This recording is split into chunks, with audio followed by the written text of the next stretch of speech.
नमस्कार and welcome to Bharat affairs. आज से करीब 5 साल पहले भारत चाइना के बीच गलवान वैली क्राइसिस के टाइम में ये अपडेट निकल के आ रहे थे कि चाइनीज ट्रूप्स की तरफ से LAC के पास में 1000 स्क्वायर किलोमीटर का जो एरिया है इसे कंट्रोल कर लिया है चाइनीज ट्रूप्स ने। और आपको याद भी होगा कि उस टाइम काफी हो हल्ला किया गया था, क्योंकि ये बात कंफर्म नहीं थी कि चाइना ने क्या भारत के एरिया को कैप्चर किया है या फिर वो एरिया है जहां पर चाइनीज ट्रूप्स और इंडियन ट्रूप्स पेट्रोलिंग किया करते हैं। लेकिन ये जो एरिया होता है बेसिकली ये एक पेट्रोलिंग एरिया होता है जहां पर चाइना और भारत के जो ट्रूप्स है ये पेट्रोलिंग करते थे। और इसी को लेकर recently lieutenant general Hitesh Bhalla इनके तरफ से ये कहा गया कि देपसांग और देमचोक जहां 2024 के टाइम में ही इंडियन और चाइनीज ट्रूप्स डिसएंगेज करते हैं एक लंबी टाइम के बाद में, अब फाइनली यहाँ पर पिछले कुछ टाइम से सक्सेसफुल यहाँ पर पेट्रोलिंग की जा रही है बिना किसी रुकावट के। वैसे गलवान वैली क्राइसिस के बाद में भारत चाइना के बीच में मल्टीपल टॉक्स के बाद में जो ट्रूप्स आमने सामने थे 2020 के टाइम से,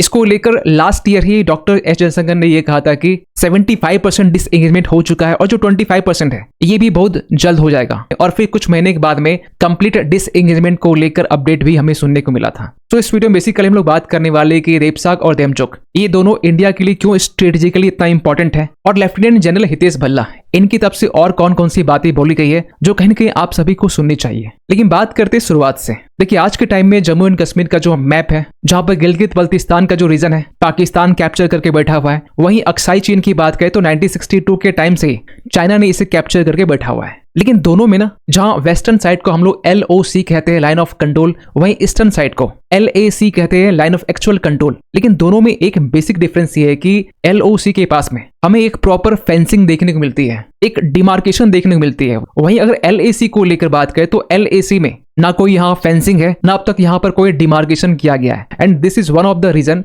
जिसके कारण भारत और चाइना के बीच में LAC के पास में क्लैशेस देखने को मिलते हैं, जिसमें रिसेंट जो क्लैश था वो गलवान वैली का था। वैसे चाइना 1959 के टाइम में जब भारत के प्रधानमंत्री जवाहरलाल नेहरू जी थे, उस टाइम चाइनीज प्रीमियर ज़ोउ इनलेई इन्होंने भारत से ये कहा कि इस टाइम में यानी 1959 के टाइम में जहां चाइनीज ट्रूप्स डिप्लॉय है वो भारत और चाइना के बीच में एक इंटरनेशनल बॉर्डर लाइन माना जाएगा। खैर चाइना के इस क्लेम को उस टाइम में भी हमने रिजेक्ट किया और अब भी हम लोग 1959 का जो क्लेम करता है चाइना, हम लोग आज भी इसे रिजेक्ट करते हैं। और एक्चुअली यहाँ पर समस्या ये है कि भारत जहां जॉनसन लाइन को इंडिया चाइना के बीच में बॉर्डर लाइन मानता है, ये जो लाइन आप देख पा रहे होंगे, वहीं चाइना का ये क्लेम है कि ये जो लाइन है ना डॉटेड लाइन, मैकडोनाल्ड लाइन भी कहा जाता है, ये लाइन चाइना क्लेम किया करता था 1962 से पहले। फिर 1962 के बाद में इंडिया चाइना के बीच में वॉर होता है, इसके बाद चाइना अक्साई चीन को पूरा कैप्चर करता है और LAC जो लाइन है चाइना इसे भारत के साथ में एक इंटरनेशनल बॉर्डर लाइन मानता है। लेकिन भारत LAC को इंटरनेशनल बॉर्डर लाइन नहीं मानता।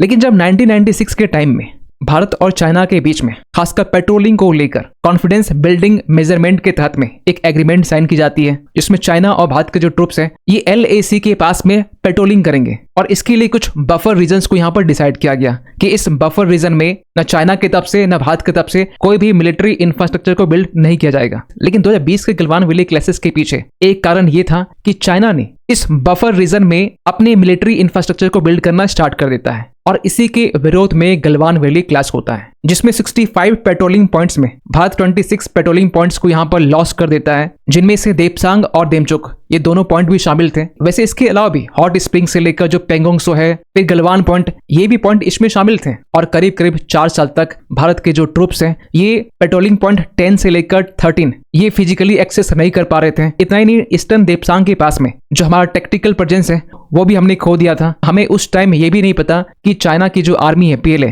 अपने सलामी स्लाइसिंग टैक्टिक्स के जरिए और कितने एरियाज को कैप्चर कर रहा है। तो कहीं न कहीं 2020 से लेकर 24 तक चाइना को यहाँ पे एडवांटेज मिलता है। चाइना धड़ल्ले से यहाँ पर अपने इंफ्रास्ट्रक्चर को बिल्ड करता है। लेकिन भारत चाइना के बीच में मल्टीपल डिप्लोमेटिक टॉक्स के बाद में डिसएंगेजमेंट की जो अपडेट है वो निकल के आती है 2024 के टाइम में, जब देपसांग और देमचोक ये दोनों रीजन में भारत और चाइना के जो ट्रूप्स है ये डिसएंगेज करते हैं। और उसी टाइम में ये भी अपडेट निकल के आया कि जो पेट्रोलिंग है इसे फिर से रिज्यूम किया जाएगा। और ये अपडेट थी अक्टूबर 2024 की। और उस टाइम सैटेलाइट इमेज में ये भी देखा गया कि अगस्त के टाइम में जहां LAC के पास में देपसांग पॉइंट पर चाइनीज कैंप बिल्ड किए गए थे, वहीं अक्टूबर के टाइम में इस कैंप को यहां से हटा लिया गया था। और इसी को लेकर लेफ्टिनेंट जनरल हितेश भल्ला जी की तरफ से यह कहा गया कि आज के टाइम में बिना किसी रुकावट के हम लोग देपसांग रीजन में जो कि 982 स्क्वायर किलोमीटर का एरिया है और देमचोक रीजन में जो कि 56 स्क्वायर किलोमीटर का एरिया है, यहाँ हम लोग पेट्रोलिंग कर पाते हैं। इवन कि यहाँ पर इन्होंने 3D फ्रेमवर्क के बारे में जिक्र किया, जिसमें डिसएंगेजमेंट से लेकर डी एस्केलेशन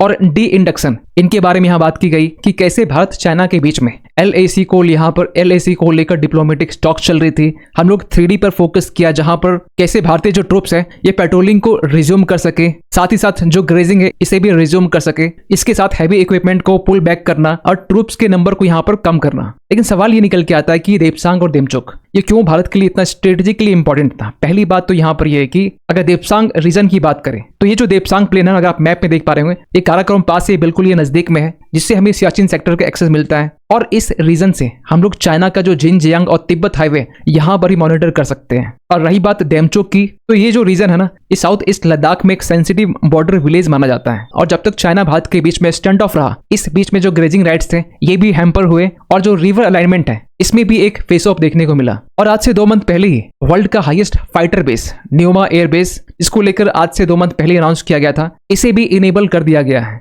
लेकिन कहा यह भी जा रहा है कि अब भी पेट्रोलिंग पॉइंट्स को लेकर अनसर्टेनिटी है, क्योंकि जब लास्ट ईयर चाइना के जो फॉरेन मिनिस्टर है वांग यी इंडिया विजिट करते हैं, और विजिट करने के बाद में डॉक्टर एच जयशंकर और अजित डोभाल जी इनसे मुलाकात होती है, और इसमें बेसिकली बात की जाती है पेट्रोलिंग पॉइंट को लेकर, क्योंकि देपसांग और देमचोक 2 रीजन में बिना किसी रुकावट के भारत और चाइना पेट्रोलिंग करते हैं। लेकिन अगर बाकी पॉइंट्स की बात करें तो यहाँ पर एक अनसर्टेनिटी देखने को मिलती है, और इसी चीज को लेकर लास्ट ईयर भारत और चाइना के बीच में हमें एक टॉक्स देखने को मिला। लेकिन भारत और चाइना के बीच में सबसे बड़ा जो टेंशन है वो LAC के बॉर्डर को लेकर। आपको पता होना चाहिए कि LAC का जो लाइन है ये एक इमेजिनरी लाइन है। यहाँ पर ना कोई डिलिमिटेशन किया गया, ना ही यहाँ पर कोई डिमार्केशन किया गया। आसान भाषा में कहे, जो लाइन आप मैप में देखते हैं जिसे आप डिलिमिटेशन कह सकते हैं, मैप में आप बॉर्डर लाइन को डिसाइड करते हैं, और डिमार्केशन में एक्चुअल ग्राउंड लेवल पर फिजिकली बॉर्डर लाइन को डिसाइड किया जाता है। तो भारत चाइना के बीच में ना ही कोई डिलिमिटेशन है, ना ही यहाँ पर कोई डिमार्केशन है। जिस तरीके से भारत पाकिस्तान के बीच में जो LOC का लाइन है, यहाँ पर प्रॉपर फेंसिंग है, मींस यहाँ पर एक डिमार्केशन है। लेकिन चाइना के केस में हमें ये देखने को नहीं मिलता है। तो इसको लेकर भी जब चाइना के फॉरेन मिनिस्टर इंडिया विजिट करते हैं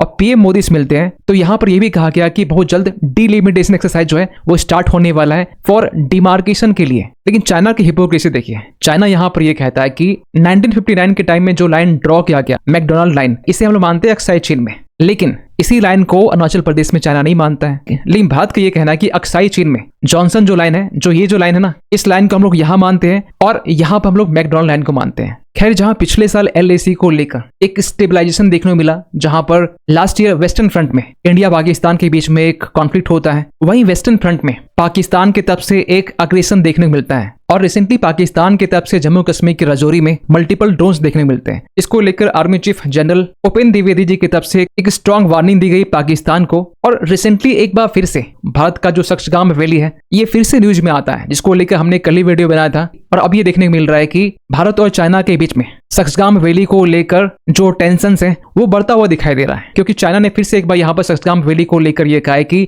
भारत सक्सगाम वैली का जो इशू है इसे ये हाइप करने की कोशिश कर रहा है। लेकिन इसको लेकर जो आर्मी चीफ है इन्होंने साफ साफ ये कहा है कि सक्सगाम वैली भारत का एक इंटीग्रल पार्ट है, जिसे पाकिस्तान ने इलीगल तरीके से चाइना को दिया था। और रिसेंटली हमें ये भी देखने को मिला कि चाइना की जो कम्युनिस्ट पार्टी है इनकी एक टीम इंडिया विजिट करती है, और इंडिया विजिट करने के बाद में जो BJP है इनके लीडर से मुलाकात होती है, इवन की जो RSS है इनसे मुलाकात होती है। तो बॉर्डर टेंशन के साइड लाइन में जहां चाइना और भारत के बीच में एक पॉजिटिव एंगेजमेंट देखने को मिल रहा है, वहीं बॉर्डर को लेकर, सक्सगाम वैली को लेकर, इवन की अरुणाचल प्रदेश को लेकर चाइना भारत के बीच में एक टेंशन क्रिएट होता हुआ दिखाई दे रहा है। खैर, अब देखना यहाँ पर यह है कि ब्रिक्स 2026 में जहां पर भारत इसकी प्रेसिडेंसी करने वाला है, जिसमें हम लोग ह्यूमैनिटी फर्स्ट स्ट्रेटजी पे फोकस करने वाले हैं। और इस ब्रिक्स समिट में चाइना समेत रशिया, ब्राजील से लेकर बाकी जो ऑब्जर्वर स्टेट्स हैं वो भी पार्टिसिपेट करने वाले हैं। खैर, आप क्या सोचते हैं पूरे अपडेट को लेकर कमेंट कीजिएगा। मिलते किसी अगले वीडियो में, तब तक के लिए थैंक यू सो मच।